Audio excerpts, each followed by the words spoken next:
Según el diccionario de la Real Academia de la Lengua Española, el verbo es un concepto gramatical que expresa la acción y el estado del sujeto.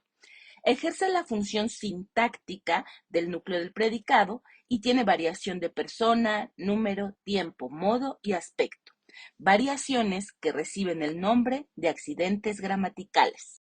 El tiempo es de lo más común, pero también de lo más complicado cuando aprendemos gramática, sobre todo en los tiempos que toman como punto de referencia otro tiempo verbal, lo que en un momento detallaremos. Es importante, entonces, no perder de vista que el tiempo indica el momento en el que está situada la acción o el estado del que se habla. Esta ubicación se da en una línea temporal. Hay otros elementos como los adverbios y las preposiciones que nos ayudan a ubicar las acciones y ello puede hacer que parezca que hay un desfasamiento entre forma y significado. Para entender cómo se ubican los hechos en la línea del tiempo, no debemos olvidar que hay diferentes formas de orientar las acciones. La más común o prototípica sería la de la enunciación, es decir, tomar como punto de partida para ubicar una acción en el momento en el que estamos hablando. Sin embargo, no es la única. Tenemos también el punto del evento, en el que se toma como referencia para ubicar la acción o estado de los que se hablan, un suceso o una situación. Podríamos decir que lo relevante para quien enuncia es ese hecho y por eso lo toma como punto de partida. Por último, tenemos el punto de referencia, en el que la referencia que se toma no es ni el momento en el que se habla ni un hecho, sino otro tiempo verbal. Aterricemos toda esta teoría en una línea del tiempo, la cual finalmente es donde se ubican las acciones o estados designados por los verbos. Esta idea de ubicación temporal en una línea viene del racionalismo francés. Tenemos tres tiempos absolutos: presente, pasado o pretérito y futuro. Estos sirven como punto de referencia para otros tiempos verbales. El presente corresponde al momento de la enunciación. El pretérito o pasado, como su nombre lo indica, es un hecho que ya se realizó o un estado que ya pasó. Y el futuro representa una acción que vendrá. Como es incierto y no sabemos si llegará, la línea que lo representa es punteada. En español tenemos 16 tiempos verbales y el eje principal para su agrupación es el modo. Recordemos que el modo designa la forma en que el hablante percibe la acción o el estado. Si estos son percibidos como reales, se presentarán en modo indicativo. Si se perciben como una posibilidad, hipótesis o algo probable o dudoso, se empleará el subjuntivo. Y si la acción se entiende como un mandato o como una orden, se usa el modo imperativo. Aquí es importante aclarar que este último no solo designa órdenes, también puede indicar peticiones o súplicas y solo tiene las formas de segunda persona del presente indicativo, tanto en singular como en plural. En el modo indicativo hay 10 tiempos, 5 simples y 5 compuestos. Se llama así a los últimos porque tienen como auxiliar al verbo haber, el cual indica persona, número, tiempo, modo. El verbo principal se escribe en participio y es el que da la información que tiene que ver con la realidad, la acción que se está realizando o el estado que se está padeciendo. Notemos que en los tiempos compuestos el significado gramatical está en el auxiliar y el significado léxico en el verbo principal. Observemos que en esta tabla hay tiempos que tienen dos nombres. El que está entre paréntesis es el que da Andrés Bello, quien hace la gramática del español de América para americanos. terminología con la que muchos en Latinoamérica aprendimos o aprendemos español, mientras que los otros nombres son los que da la RAE y son los que se usan también en otras lenguas y es con los que generalmente aprendemos lenguas extranjeras. En el modo subjuntivo, el español tiene 6 tiempos, 3 simples y 3 compuestos. Atendamos al hecho de que los simples del subjuntivo no llevan tilde, lo cual es una pista ortográfica que refleja la entonación que nos ayudará a distinguirlos, pues no son lo mismo un futuro simple de indicativo cantará que un pretérito imperfecto del subjuntivo, cantara.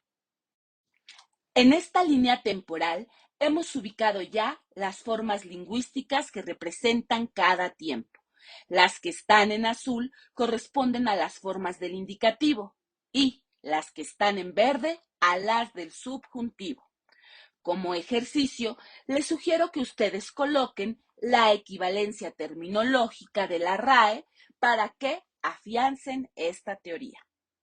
Regresando a los puntos temporales que indican los tiempos verbales, una de las diferencias que generalmente cuesta trabajo entender es la que hay entre el pretérito perfecto o pasado y el copretérito o pretérito imperfecto. Para aclarar este punto, el siguiente accidente gramatical del verbo es fundamental.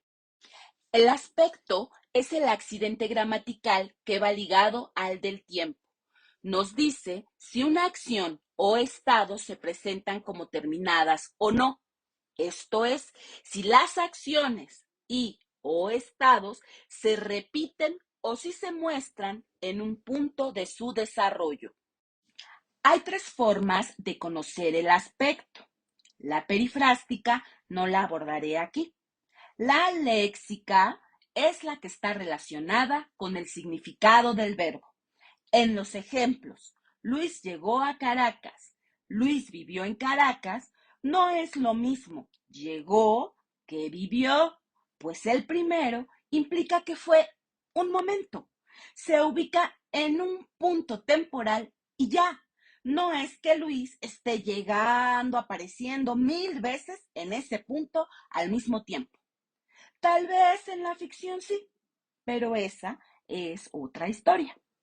El verbo vivió, por su lado, implica cierta duración de tiempo, cierta continuidad en la línea.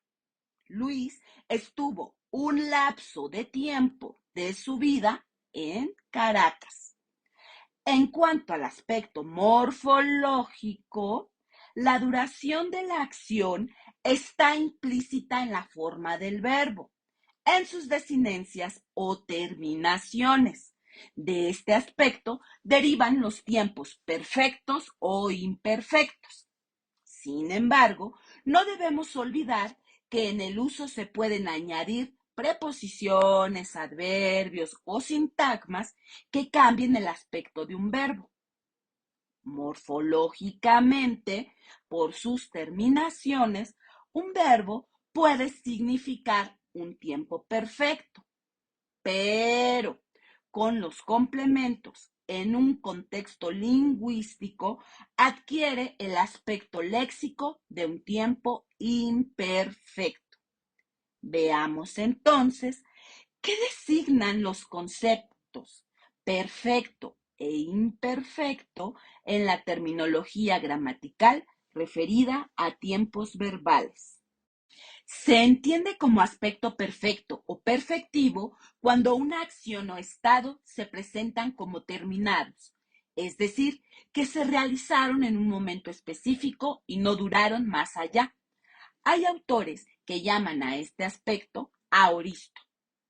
También hay acciones que solo indican el inicio de una situación, conocidas como incoativas o ingresivas. También pertenecen al aspecto perfectivo. Por ejemplo, en nació un domingo, el verbo nació muestra el inicio de una acción y a su vez el término, pues no estás naciendo a cada instante.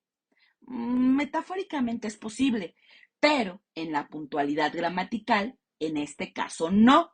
Y si quisiéramos darle el sentido metafórico, tendríamos que emplear el imperfecto nacía. Por ejemplo, nacía cada domingo después de esa experiencia. En esta última frase también podemos apreciar que el punto de referencia verbal no es el momento del habla, sino el de un evento, la experiencia. El aspecto imperfectivo designa una acción no terminada, es decir, es una acción que se repetía o que se desarrolló durante un lapso de tiempo. No conocemos cuándo se finaliza. La acción o estado no se dieron en un solo punto temporal. Por ello, tenemos tres manifestaciones. Número uno, la progresiva, que implica un proceso, una acción que va teniendo un progreso o sigue ciertos pasos para concretarse. Número dos, la iterativa o cíclica, que refiere a una acción que se repetía en ciertos momentos de un fragmento de la línea temporal. El ejemplo, levantaba temprano, implica la repetición de la acción de levantarse en un rango de hora durante un lapso de la línea de tiempo, a diferencia de la número 3, que es la continua, la cual no implica que se repita la acción constantemente, sino que es una acción o estado que duran un lapso de tiempo. Como dijimos anteriormente, se requiere de un contexto para determinar el aspecto. En este caso, para saber si las acciones o estados fueron un proceso, si se repitieron durante un periodo de tiempo o si duraron en un lapso de la línea temporal, que refleja, a final de cuentas, la línea de la vida. Para conocer más respecto a la estructura y significación de la lengua española, dejo las obras que consulté.